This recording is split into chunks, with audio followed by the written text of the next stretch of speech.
On this edition of The Buzz, content creator O'Neill Thomas talks about how he went from just speaking of the Cowboy Carter tour to actually being featured on Beyonce's website. Plus, we talk about the struggles of mental health and how we are using our platforms to break the stigma. The Buzz at Buzzworthy Radio starts now. The buzz. The buzz. The buzz. The buzz. The buzz is on. The buzz is on. The show that gets you up close and personal with some of the hottest stars. Now, here's your host, Navelle J. Lee. How are you? I'm doing so well. How you doing, Evo? I'm doing great. And guys, he pronounced my name correctly on the first try. So I didn't have to correct him at all. That's what I'm here for. Listen, if you're going to a Beyonce concert, you need to make sure everything is correct. So Okay. Attention to detail. Okay. that is correct. And I'm excited to speak with O'Neill Thomas. Apparently, his name is two last names. If you ever read his Instagram That's description, that's literally what it says. A little shout out here that he has 583,000 followers on Instagram. He has 3.5 million followers on TikTok, and he is going to be attending once again the Cowboy Carter concert at the MetLife Stadium, which is tomorrow. I believe Yeah. it's tomorrow. 100%. And a shocking factoid I found out, as I said before you came on, you are originally from Paterson, New Jersey. Yes. And I live in Pennsgrove, New Jersey. So I'm like, oh my God, a No Jerseyan way. to talk to. So this is kind of awesome. I love So that. I love that. So please tell me about how you got into, starting it off, how you got into this world of being a creator. Because I may have the title wrong, but you were named one of the creators of the year for 2024. Mhm. Um, and how did you get involved in wanting to be in that scope? I've heard a story, but I want you to tell it. Oh, for sure, for sure. So it basically started with my love for acting. So I fell in love, excuse me, with acting in the third grade, and ever since I found that passion, I've like nurtured it full stop, and I've been just kind of training for as many ways as long as possible. So I went to performing arts high school, and I got the bulk of my foundational theater training from there. So basically, with all the acting training I've gotten, whenever I'm not auditioning or in class, I'm like watching television shows like sitcoms, and I'm falling in love with situational comedy. And I'm like, well, whenever I'm not doing work there, I can just prop up my own camera and make my own skits. And I just found a love for just creating at any capacity, anytime I could. So I fell in love with creating content in the same kind of way. Um, when I was really young, I was making like really funny webcam videos with my brother when we had like free time, and it just kind of spanned into something I just genuinely loved doing. So I started doing Vines, and that was like kind of doing okay. And then I would try YouTube, and then TikTok came in 2020 for me, when nothing was happening and the world was really sad and scary. And I was like, okay, I need to laugh right now, or I'm gonna lose my mind. So I told myself I'm just gonna go in with no expectation. If I can make like a funny video and I'm laughing at it and I can make one other person laugh, then my job's done. So I've been able to do that since, and yeah, it's been a great ride ever since. You mentioned that sitcoms were sort of your inspiration. What was the sitcom, if there was a specific one, that really Yeah. inspired you to get into this? Oh my gosh, I grew up with Disney and Nickelodeon, so I'm like a Disney and Nickelodeon kid. So there was Sweet Life is Hey, that's a battle. It's a battle yeah, because I was the Nickelodeon guy. Yes, I watched Disney too when I grew up, yeah, but I think I my heart lied with. yeah. I was fully hybrid. I was like, if it's commercial break, I'm switching to one channel. I'm gonna go I watch. tried to do that, but Yeah, I tried to do that, but then Nickelodeon won out a lot. It yeah. They won out have a a lot, lot of especially stuff. when we had um, Keenan and Kel was on at the time. All of Hmm. that was on at the time, and Yeah. it was just I think incredible. longevity wise, Nickelodeon definitely did had a lot more stronger sitcoms to last like years past, like Yeah. what Disney kind of had. So I definitely agree with you on that. Yeah, I grew up with Sweet Life of Zack and Cody, That's So Raven, Phil the Future, Even Stevens, and then Nickelodeon side there was Drake and Josh, Zoe 101, iCarly, Victorious, things of that nature. And yeah, it just all those funny, wacky ideas just kind of came to mind, and it was able to help me write my own material and put that on camera. You know, there was a story I saw of you that you had given with another interviewer where you talked about how when you wanted to get into this medium, your mother said the words, "That's adorable." when you're going to be a lawyer. And I related to that comment so much Mhm. because when I started doing podcasting, similar response from my mother. Mhm. It was Yeah, literally, what is that? And why don't you become a pharmacist? Because I work in pharmacy as well. And she's going yeah. like, why don't you have your pharmacist degree? And Mhm. my mind just goes, well, I love what I do Yeah. in the pharmacy spectrum, but it's not something that is my passion. This is. Right. Right, So right. when I heard you say that, I was going like, oh, so there are other moms that are like that. Yeah, growing up with a Caribbean like parents, immigrant household, you get that a lot. You kind of get that, and I was able to. Luckily, I feel like I've matured a bit faster than usual, where I was able to realize and learn that I'm not going to take it personally because it's just something that they don't understand at the moment, right? Right. They're very ingrained to chase security. Don't chase a dream because dreams Yeah. aren't secure. So when they see that they're working their butts off, and my parents have worked extremely hard to provide me security to go to school every day and come back home and have meals and everything of that nature. When I tell them, oh, I really want to pursue this thing that seems so far-fetched to them, they're scared. And with that fear comes, I don't know if that's a good idea because that's not a guaranteed job every day. We don't know if that can put food on your table every day. Mhm. But I know it can, being a teacher or a doctor or a lawyer, things of that nature. So Right. it was very, very hard for them to see that at the time, but I just literally I could not think of doing anything else. And it got to a point where my mom was like, okay, well, this is definitely more than just a phase because he keeps coming back with, oh, I have this audition, or I have this to do, and I have this to do, and I have this to, and she's like, it's not, he's not growing out of it. So let me just put like a pause on it and see like what comes out of it. So she's learning that she's seeing me on like a TV screen, or like if I'm like a background actor for this one show, or if I get a speaking role for this, she's realizing, okay, at least he's not getting scammed, because that was another fear of hers. She was like, I don't want you to Sure. go to some audition and then you're in the back of a dumpster, the back of a truck somewhere, and then that's it. I don't see you again. So I taught her that like I know what I'm doing. I have this dream. I really want to nurture this dream, and I'm doing this for us. I know for a fact this is something I can achieve, and it's going to benefit all of us. So I gotta keep doing it. I gotta follow that purpose.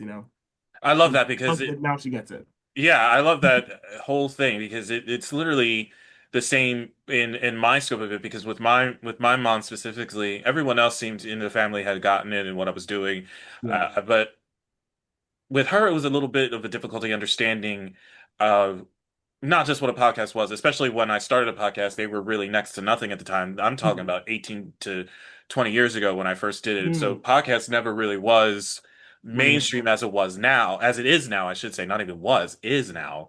So trying to explain that back then, all those years ago, that was a feat in itself. But then still with that mentality of going like, why aren't your interest in this to what's sustainable? Mm-hmm. But then when I get to come back and then she hears and sees pictures of when I'm interviewing certain people in the industry, she then goes, I didn't know you met this person and this person and this person.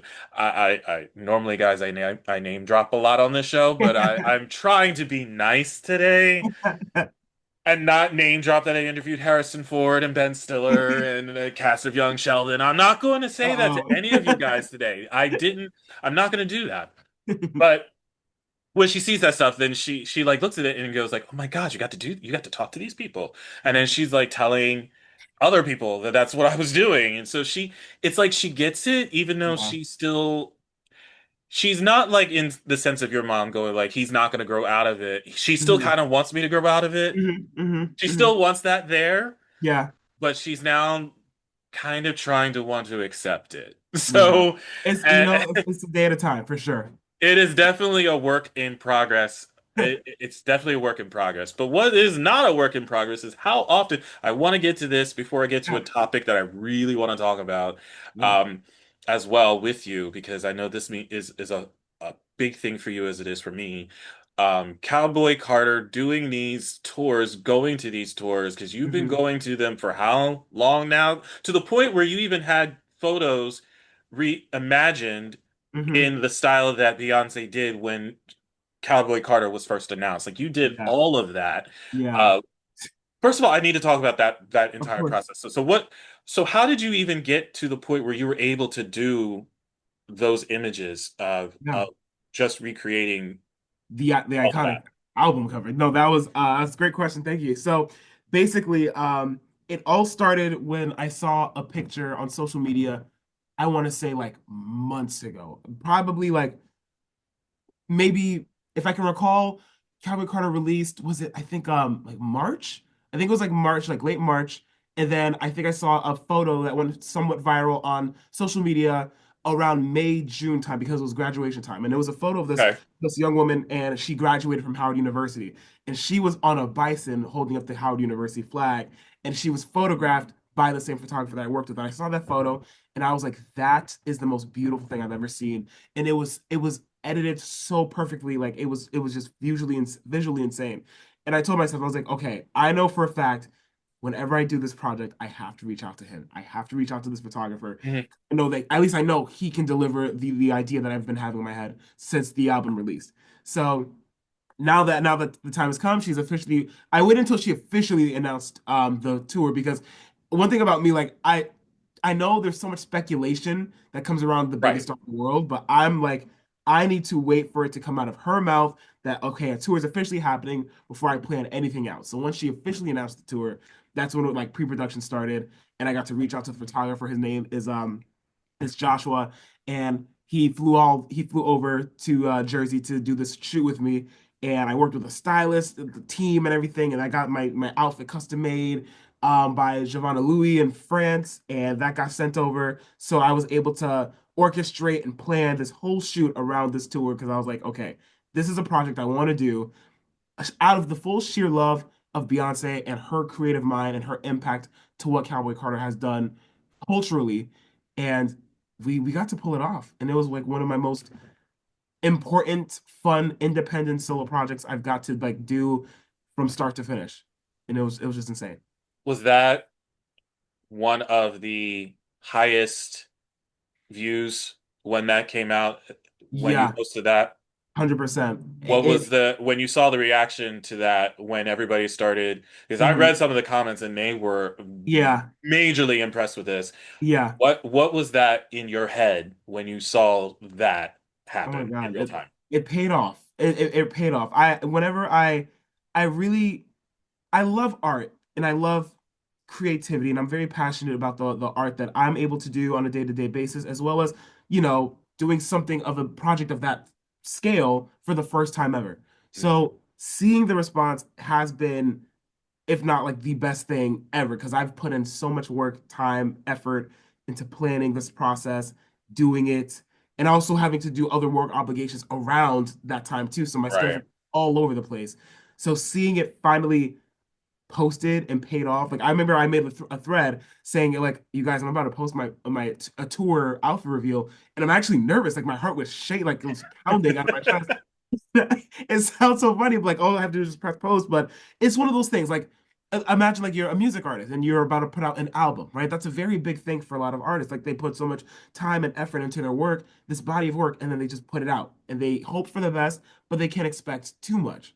So Mhm. seeing that it got the reaction that I hoped for, plus then some, it's a win in my book. Definitely paid off since you got to be featured on Beyonce's website. That had to have been a thrill Yeah, for you when you that found that was out. that was I mean it couldn't again I went into this like concert weekend with zero expectations. I'm like I'm here to see Beyonce and I know for a fact she's going to put on a great show, but having that as well was a phenomenal surprise that I fully wasn't expecting. um I mean everyone who like says like it's kind of become like a huge thing now, like if you're like on Beyonce's website you've like made it in life, and I think it's really funny, but I'm like, you know what, I'm gonna go with that because Run that's with it. you're in a stadium with thousands of people. So to be like, photographed and then selected and then approved to be there, Yeah. yeah, that's nothing small by any feat. I wanted to bring up this topic because as May is wrapping up, May is Mental Health Awareness Month. Mhm. And I know that is something that means a lot to you. It means a lot to me too, especially someone who almost to the day 3 years ago, I had a mental breakdown. And it is something that I always do like to bring up and talk on the show whenever we do talk about mental health issues here. And it's not something I shy away from, and I encourage others to speak out when, whenever they are going or if they experience any type of a mental health issue, Mhm. because there's so much stigma surrounded by it, especially with men. Mhm. And I want to be included in the conversation to break that stigma so we can talk about it. And like I said, I never shied away from it. I every time, like around Memorial Day, because it happened around that week, Mhm. and every time it gets to that point, I do tend to sometimes revisit what happened there Mhm. and kind of, in my mind, look at how did I grow from that experience. Mhm. But it sits with me to know that it happened. Yeah. I'm not afraid to speak up about it. And I lend my voice to others who are either going through something similar or um, just to open that door of communication. Mhm. And I I appreciate that you also are a proponent of speaking up about mental health. So I thank you for that. But what was it for you as to how mental health means so much to you now? Yeah, first of all, I want to say I'm so sorry about you experiencing that about 3 years ago, and I'm so happy that you were able to be here today and kind of grow past that. So that's huge in itself. That's a very big thing. Um, for me, mental health is it means a lot to me because I feel like it's something that we kind of go through in life that we're the least prepared for.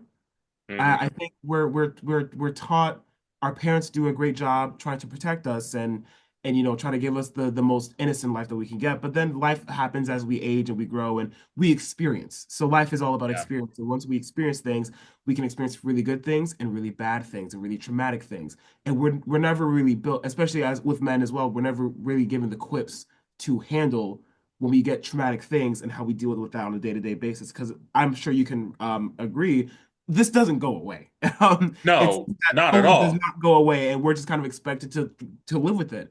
So I think what's really important for me when it comes to mental health and what I go through and what I battle with here and there is always to show people, show myself, my loved ones, my friends, my fans, whoever connects with me, to always prioritize the best in every situation. Yeah. One thing about me is that I love creating, I love art. And for me, it provides so much relief and comfort and escapism. It's given me something to look forward to. Given 100%. me something to really admire and cherish, and that's why I'm doing these big shoots and everything for an artist whose music has done so much to me and has saved me from so many things. And it's like it's just something special about connecting that way. So when it comes to mental health, I really feel like it's so important to find something that brings you so much joy and to really nurture that, water that seed, whatever that looks like. If it's going on walks, if it's going on a random solo trip somewhere, if it's trying out this you remember this one meal you had as a kid that brought you so much Mhm. joy, go have that meal. Like if it's something that just lets you escape and just feel joy in that moment. I think that's really what it's all about to kind of help nurture that and to help monitor and navigate life around that because it's going to happen. We have our highs, we have our lows. It's Yeah. important to just realize like this is a passing moment. I'm gonna allow my body and my mind to feel this. I'm not gonna run from it because running from it makes it worse. I'm gonna allow myself to feel this. If it's gonna take a few hours, a few days, a few weeks, I'm just gonna feel this. I'm gonna text my loved ones. I'm gonna watch a good movie or good show. I'm gonna laugh. I'm gonna do something, and then I know for a fact I'll be good after that for a much longer time. You know, I have said in some of my posts, whenever I would post something, it would be a picture of me smiling. Mhm. And there was a caption that was said where I wrote, smiling, you don't know what's going on underneath the surface with this smile. Mhm. And, a lot of my friends have reached out whenever I would say something like that, but I was always telling them, don't worry, I will not keep anything from you. And it's true because I don't I don't see myself not opening up to somebody if I'm going through that moment. When I had that breakdown, I immediately told the first person I told was my mother. Mhm. First one I told was my mother, and then I told close friends too. I would not keep that sheltered in. It wasn't going to happen. Mhm. Um, but I know it's difficult for some to speak up about that. So I mean, I encourage it. It's easier said than done, and I encourage everybody if you are going through something, please know that you're not alone in this, Yeah. and that there are people who are here for you and love you so much that we want to be there for you when you're going through that time. And when you talk about the art and doing everything that you're doing with content creation and getting involved in what you're putting out there now, Mhm. I understand that. I started understanding that a little bit more Mhm. because around that time when that happened, I stopped doing this. I wasn't podcasting for about 2 years, maybe. Wow. Yeah. Um, Part of that obviously was due to the COVID Yeah. part of it because nothing was really going on, so there was nothing to promote Mhm. um at the time. So, but then when I realized I didn't have this escapism, as Mhm. you pointed out, which is the correct word, I think that was really why also I probably might have had that break sooner than anticipated because I didn't have this in my life. I Yeah. didn't have this to look forward to. I Yeah. was too busy working. I was too busy with this job that I had, which Mhm. ultimately, I like to say this about that job. I was laid off from that job, and I said, I think it was God's way of pushing me out of that job because God knew I should not be here. That's right. Because God knew it was giving me such anxiety and putting me in such a depression. Mhm. I wasn't going to quit unless I had something else in the bucket. But God said, no, you're going through way too much trauma as it is with this job. No Yeah. job is worth, no job is worth your sanity. No That's right. job is worth making you miserable. No job is worth making you go into a depression. So I'm going to just have them get rid of you. One Yeah. fell swoop, unfortunately, with a lot of other people, Yeah. but you're going to be in there. And I do think that I do think that was God watching out for me. I found something better. That's right. I'm still here with it. And it's wonderful that I have people who not only support what I do with the podcast, but also supports me as a person and know that I knew that I had this happen to me. And they still were like, we get it.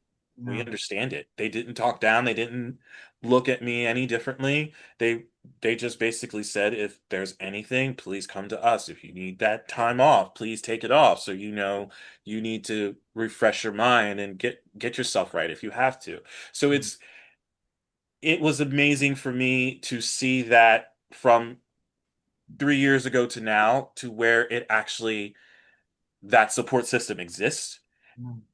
especially when you were not silent about it.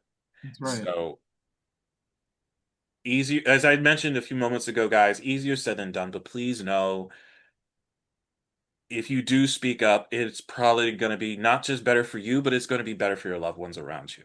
Absolutely. Because I've lost a lot of people to mental health Mm. because they could not, they didn't think they could go on. They couldn't live another day. Yeah. We want you here. Yeah. As O'Neill just said to me, Yes. it's the same thing for you guys. We want you here. We don't want to say goodbye to you. I'd rather be on the phone with you at 1 in the morning just Yeah. to know that you're going to go back to bed and wake up the next morning Yeah. instead of leaving you on red and That's then right. something happens. So, I always make it very clear to anyone who I meet, either it's a first time, it's a comment, or it's someone who I've known all my life. I always tell people, I'm so happy you're here. And I mean that. It's not a gimmicky thing to say. I genuinely mean that. I can have one conversation with someone and I will let them know I'm very happy that you're here. You never know what people are going through behind closed not at doors. all. And you really don't know. And sometimes all it takes is just one person hearing that one thing that could just change everything. You know, Oh, absolutely. I it's say that to everybody too. It's like all you it could takes. just say that one thing. It just could be a hello Yeah, or a smile on the face when you walk up to them and just say hello. It could change their life, absolutely. completely change their life. You have no idea what's going on behind closed doors. And I And absolutely love the story that you just shared as well too with your previous job and leaving that and it's beautiful because you're following your purpose, you know? It's I'm so passionate about passionate people and really understanding that everyone here has a gift. You really have a gift and something about nurturing that gift and living in that purpose. it's something that's so fulfilling because I feel like that's what we're all placed on this earth to do. You know, we're all Yeah. given something, and it's so beautiful when we know what that is and we're able to chase it full stop and just live in that. So I really resonate with your story, and that was just really beautiful. I just had to share that. Thank you. And I want to shout out my friend Jeff, because he was actually the one who had been pushing me to get back into doing this when I stopped doing it at the time. And even before the mental breakdown, when I didn't do it, he was like, why did you stop doing this? And then when I came to terms as to why I continue to not do it and realizing that it was ruining me than helping me, slowly got back into it, and it was literally the best rejuvenation I've ever had in my life. I mean, I've been doing this since 2006 Wow. and loved every minute of it, and still did. I never wanted to stop doing it. Wow. And then when I got back into it, I realized, holy crap, I missed you. Like that's Mhm. literally what it was. I missed you. You don't literally saying this to my podcast when I uploaded a new one. When Yeah. I finally uploaded a new one after all that time, the first thing I said was, God, I missed you. I loved you. I loved getting to do what I did.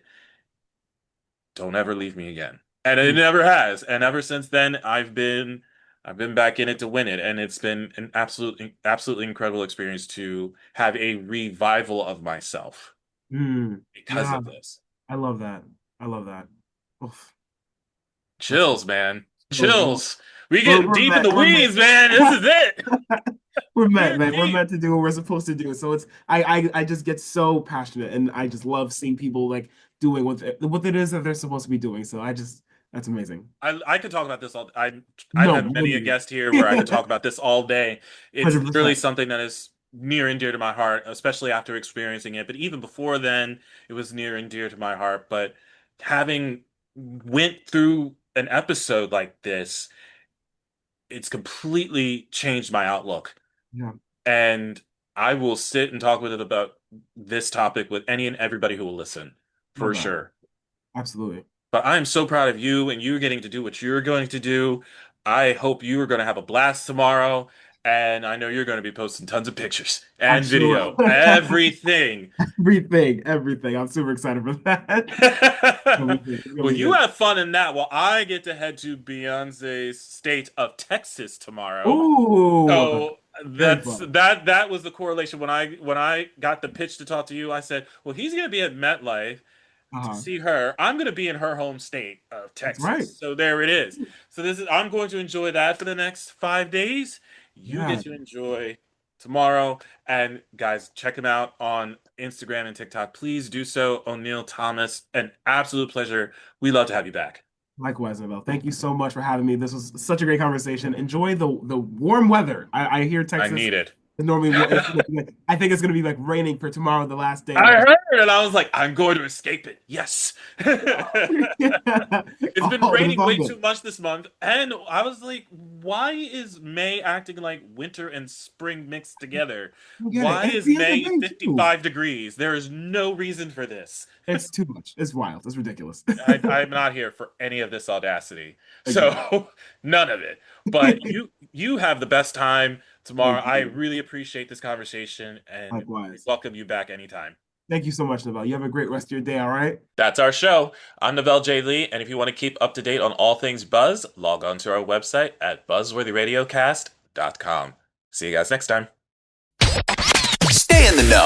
Catch up on all the Buzz podcasts and videos at buzzworthyradiocast.com. Keep getting the latest Buzz with Buzzworthy Radio, now on Amazon Music.